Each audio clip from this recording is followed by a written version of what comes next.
Yazıcının Deniz Tanasoglu'nun 100. yaşına adalı yoğurtulu oluş Gagavuz dilinde Bişgöz köyünde Güneşik Uşak Başyası'nda geçirildi. Bütün yılın programmasına göre ayırdık çok merapриятиялар, angılar, konkurslar da var, öyle masallar da var, şiir sabahlıkları da, yoğurtuları da var.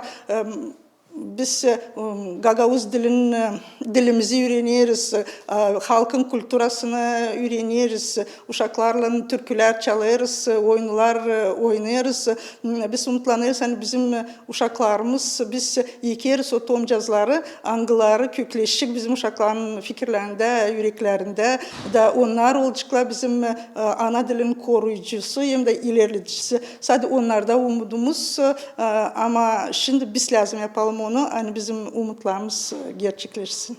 Konkurslu oluş adalı yazıcıya, peyçiye, Deniz Tanasoglu'ya. Üreticiler, terbiye edicilerle türlü boylarda uşaklara yarışmayı Gagavuz dilinde geçirdiler. Bugün uşaklarla biz toplandık bu salona ki anlatalım Deniz Nikolaevich Tanasoglu'nun şiirlerini. Yaklaşık Deniz Nikolaevich 100 yaşının yıl dönümü.